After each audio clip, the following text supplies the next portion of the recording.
Before we get into this video, I have a couple of announcements to make for you guys. The first being that if you guys want to get a box of Shadows of Valhalla still, I still have quite a few for sale. We're actually going to be raffling off boxes of Shadows of Valhalla as well as having a tournament. For more details, click down below in the link in the description. That'll take you to the Discord and then inquire there. Another thing is that I did start another YouTube channel for Overwatch. So if you guys want to join a PS4 Overwatch League or just simply want to know what Overwatch is about, then go ahead and click on my second YouTube channel about Overwatch. So without all that being said, let's get into this deck profile.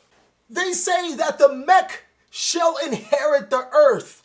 And this was a deck that really had me interested in. You guys can say that I was invoked into playing a deck so good, mainly because not only do I think that this is a tier 1 deck, it actually has so many variations of it that it makes it really powerful in itself. You can play more than just one invoked build that will have you playing this deck for hours on end. I'm TheCaliEffect, and if you guys want to see more videos like this, then go and destroy that subscribe button. But more importantly, go ahead and hit that notification bell because, well, we just too strong. I also want to take this time to give a special shout out to every single one of my Patreons, and we finally did it, boys. We got a God of Games. Mad shout out to my boy Keith Nazaro, our newest Patreon, getting to the highest tier of Patreon. I really didn't think anybody would do it, but expect a video from him very soon. Without further ado, I present to you a competitive Invoke deck profile. And yes, of course, we have not only budget options, but we have 3 deck profiles in one. Deck profiles. Okay, so like any other time during a deck profile, let's go to the stats so you guys can better assess why I think this deck is so powerful. So all in all, I think that the Invoked deck profile can top a YCS level event depending on how much money you guys put into it. If you guys have max everything, have all of the cards in your resources, I think that it is a very viable option. Invoked Mekk Knight was already destroying the scene according to YuGiOh scope and statistics, so this new card that they have is just puts the deck over the top. It gives the deck that what it needs to be great.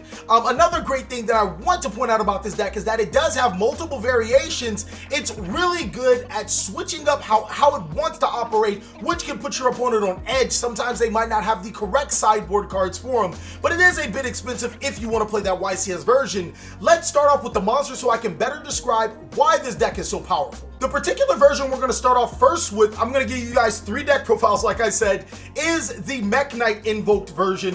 I'm going to start off with 3 copies of Alistair the Invoked. This card is played in every single version at 3. You want to get into this monster as fast as possible. Not only does he boost your fusion monsters by 1,000 by discarding them, his most important effect is when he's normal summoned, you can add invocation from your deck to your hand. So he is your go-to card. Now, the reason why I feel that the Mekk Knight version is so powerful is because the Sky Strikers give the Mekk Knights an ability to play first, as well as giving you so much advantage just by playing second. You can bait out so many cards just by playing the Mekk Knight monsters, and I'm going to follow it up with 3 copies of Mekk Knight Purple Nightfall. This card is really powerful in essence that if you are going second and your opponent has a board, not only can he summon himself for free, he can provide you any of your Mekk Knight monsters from your deck to your hand, which is really good for getting the specific monster that you need to counter a certain situation. Mekk Knight Blue Sky allows you to search any monster from, or any Mekk Knight monster from your deck to your hand, depending on how many monsters your opponent has in the same column.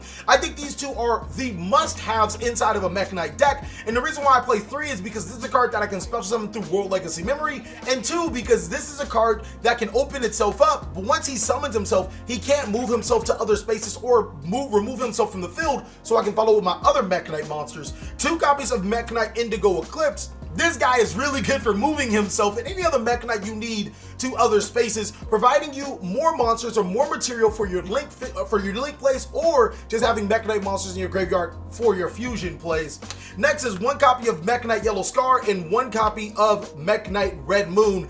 These 2 cards I weren't expecting to be good, but they're really good. One of them provides monster disruption, the other one provides spell and trap destruction. They're searchable on practically a dime. You have almost 7, actually you do have 7 ways to search these cards and get exactly what you need out of them. They're really good. That's it for the Mekk Knight and Invoked. Basically all the monsters that you do play. We play quite a few hand traps. I'm going to start off with Droll Lockbird. This card is one of the most powerful hand traps in the game. Being able to prevent your opponent from continuously searching is just really powerful, but you have to be mindful if you activate Droll Lockbird during your opponent's turn, you can't search either. So be very mindful of what you're going to do with your World Legacy memories if you Droll Lockbird your opponent.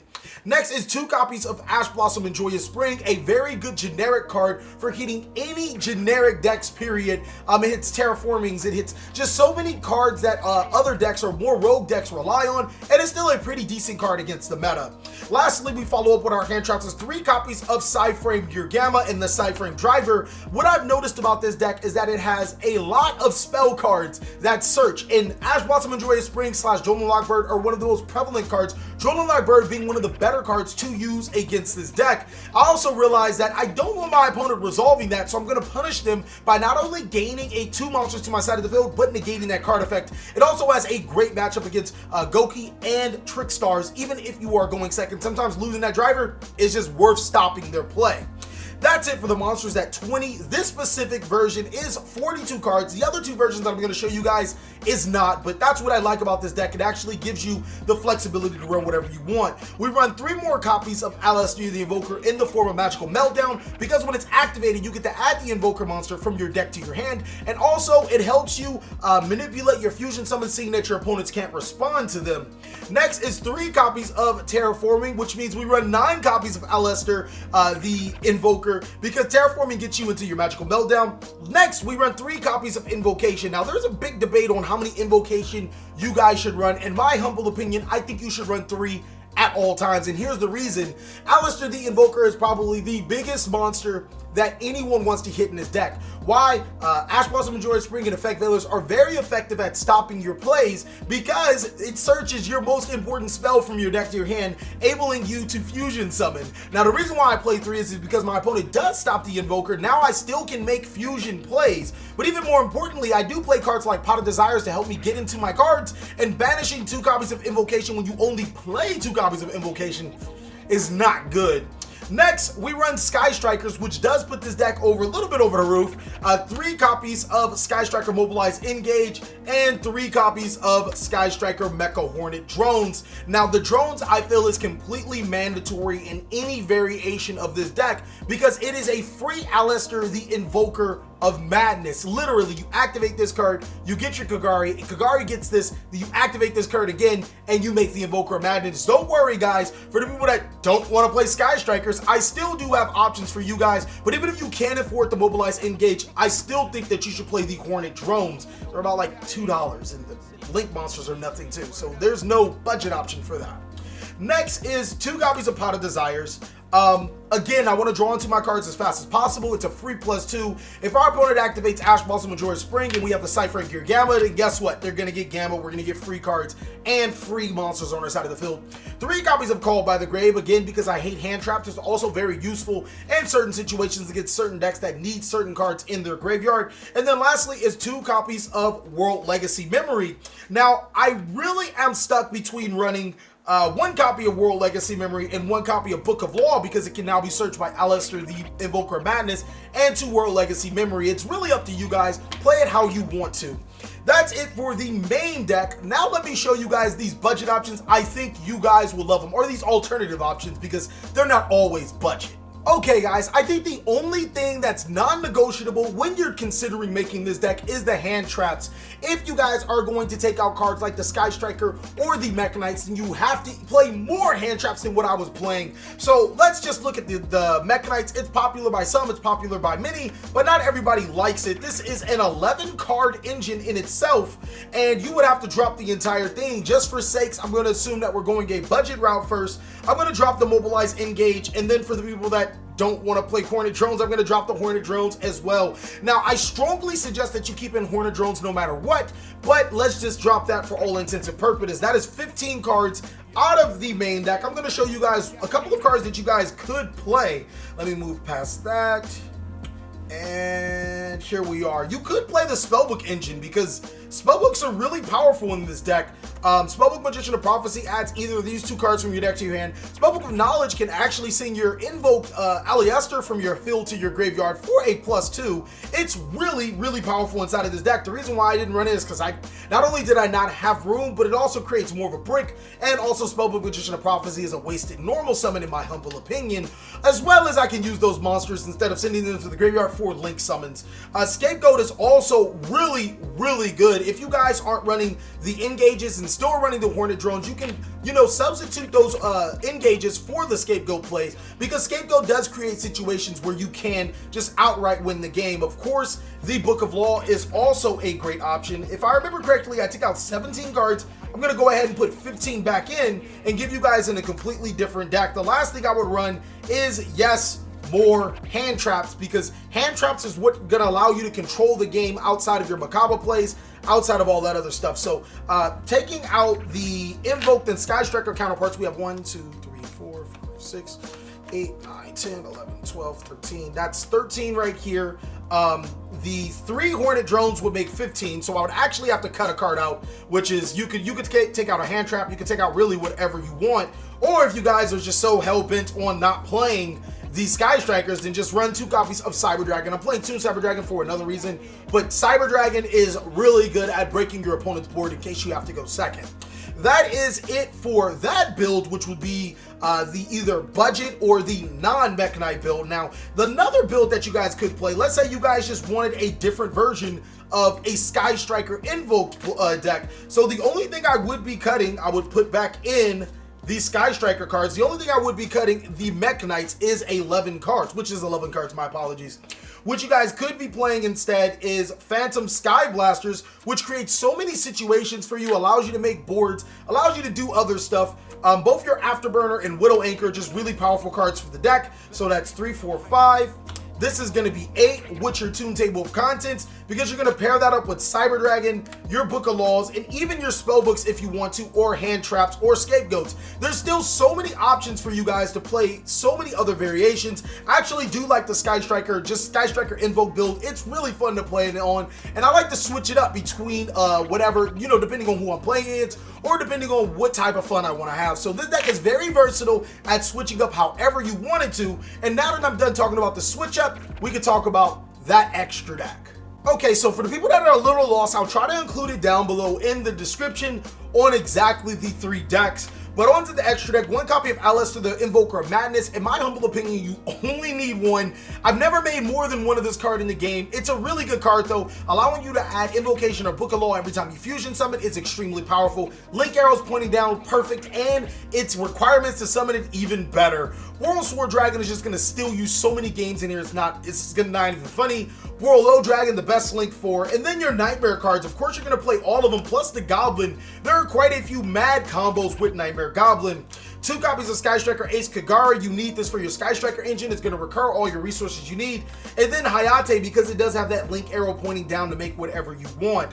Last, for the Invoked monsters, 2 Macabas, Paraga Trio, and Ragin. Now, you guys could necessarily play whatever you want for the 15th card, because this is a 14 card extra deck, whether it's a Paraga Trio, a second copy of Sky Striker Ace Shizuku, maybe even the second Invoker of Madness, even though I don't think it's necessary, you might. That is it. Actually, let me talk about some just off choices. True King of All Calamities is a really good card. You can actually summon this fairly easily in this deck with a little combo I'm going to show you guys.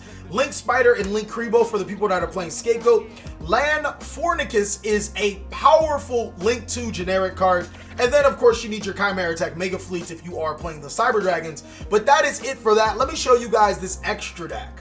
Or side deck, my apologies. Okay, I'm gonna blaze through the side deck because it's not really much else to talk about. Twin Twisters, I use this to bait out Scapegoat, and then I make Paraga Trio for game. Shared Ride is really good for when you're first to go first against a search heavy deck. It's gonna get you all the resources that you need. Ghost Ogres is just a really good replacement card for your hand traps. So all about the Drolin Lock and Ash Blossom. I like to mix and match my hand traps however I so please. I also do side the last 2 Sky Striker cards because if I'm going second, it allows me to have some manipulation on my opponent's board. And then lastly, you can run Red Reboot, you can run Evenly Match. Currently, I'm playing Cyber Dragon and Chimera Tech Mega Fleet to break my opponent's insane boards in case I have to go second. Now let me show you guys some awesome combos you guys are going to love. Alright, ladies and gentlemen, so these combos go from simple to extremely complicated. I'm going to try to blaze through a couple of them. The first one only requires Sky Striker Mecha Hornet Drones, which is the reason why I say this card is a must-have. You're going to activate the Sky Striker Mecha Hornet Drones to special summon a token to your side of the field. Use that token as a link material for your Sky Striker Ace Kagari. Now you can activate that Mecha Hornet Drones to give you a token to your side of the field, because my apologies, Kagari would add it from your graveyard to your hand. And then you can use both of these monsters for another link summon of Alastair the Madness or Invoker of Madness. That is just too free to give up, but there are so many other ways you can extend this combo depending on other cards that you have into your hand. I'm just going to add one more card into the equation, Alastair the Invoker, to extend this combo just a little bit differently. The first thing we're going to do is activate our Hornet Drones, giving us the token. Use the token for the Kagari to add back the Hornet Drones from our deck to our hand. We are not going to follow up with the Hornet Drones combo again. The next thing we're going to do is normal summon Alastair the Invoker to add Invocation from our deck to our hand. And then we're going to follow up with a link summon with both Kagari and our Alastair the Invoker for Alastair Invoker of Madness. Next, we can follow up with activating Invocation, banishing both our Alastair and our Sky Striker Ace Kagari to special summon Paraga Trio. I like to put it right here because if Nightmare Goblin comes right here, more opening. Next, we are going to use the effects of our Invocation to add Alastair the Invoker from our deck to our hand. And my apologies, you've wanted to use Alastair the Invoker of Madness to either add a Book of Law or an Invocation, depending on what other plays that you have. But then you can add an Invocation. After you have attacked with both of your monsters, you can then activate the Book of Law, turning your Paraga Trio into an Invoked Macabre. Another simple 2-card combo that gets you exactly into what you need. Another combo actually adds one more card, any card to discard. It's going to require Alastair the Invoker, Sky Striker Mecha Hornet Drones, and then again, I'm just going to use World Legacy's Memory as any card to discard. We're going to start off as normal, activating our Sky Striker Mecha Hornet Drones, turning it into a token, and then the token to the Sky Striker Ace Kagari to bring back our token, activate our token, or our Sky Striker Hornet Drones to bring back our token. I'm going to put it right here. I hate putting it right here. The next thing we are going to do is we are going to follow up with normal summoning our Alastair the Invoker. His effect is going to add Invocation from our deck to my hand. Now we're going to morph our Sky Striker Ace Kagari into our Sky Striker Ace Hayate and use both of the Alastair and the token for a link summon into Nightmare Goblin. That's going to trigger Nightmare Goblin's effect. You're going to want to discard that extra card that you had in your hand to the graveyard to gain an additional normal summon. We're going to follow up with activating our Invocation, banishing our Alastair the Invoker and our Sky Striker Ace Kagari to special summon Paraga Trio to our side of the field. And then we're going to activate our Invocation's effect, shuffling it back into our deck to get our Invoker of Madness, Alastair the Invoker, my apologies. Since we have not used our normal summon, we're going to go ahead and use it for our Alastair the Invoker because Nightmare Goblin gives us an additional normal summon. And then we're going to trigger the effects of our Invoker, adding Invocation back from our deck to our hand. Now you can use both your Sky Striker Ace Hayate and your Alastair Invoker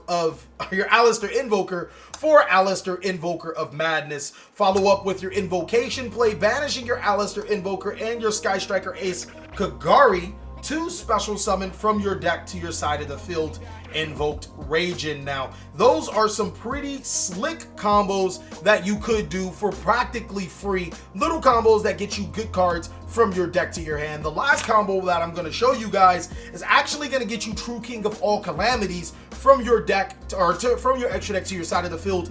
It's not necessarily free. It does require a little bit, but King of All Calamities is good enough to outright win you the game. What it is going to require is a Mekk Knight monster, Mekk Knight Blue Sky, or Mekk Knight Purple Nightfall in your hand, as well as a little bit of the help from the opponent. We're going to need a card in our opponent's side of the field. The other cards that it is going to require is, where is it?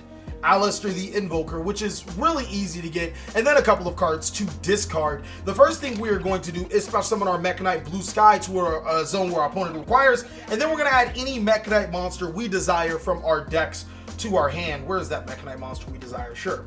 Next, I'm going to normal summon Alistair the Invoker and use its effect to add invocation from my deck to my hand. Where is that invocation? Next, we're going to follow up with Alistair Mekk Knight Blue Sky for a link summon. That's going to put our Madness monster back to our extra monster zone. And then we're going to follow up with an invocation, banishing both our Alistair and our Mekk Knight Blue Sky to summon our first first invoked Macabre. Blech, already getting ahead of myself. We're going to activate the effects of Alistair, discarding our Mekk Knight Indigo Eclipse to add from our decks to our hand, Book of Law. No, our second invocation from to our hand. I don't know what I'm thinking. Next, we're going to activate our invocation in our graveyard, so we should have one in our hand and one in our graveyard. My apologies, guys. That's where I'm having these brain farts. It's like, what are you doing, TheCaliEffect?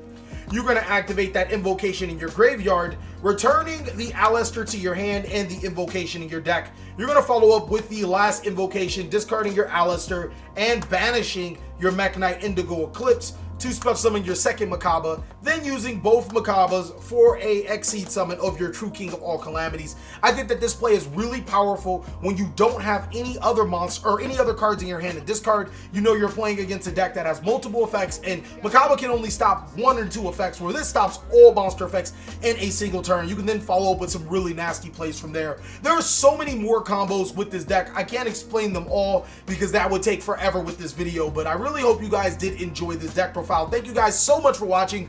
If you did, go ahead and give it a like. If you didn't, comment down below what we could do to get better. Please like, comment, subscribe, but most of all, enjoy. I hope you guys are having a great day like I am.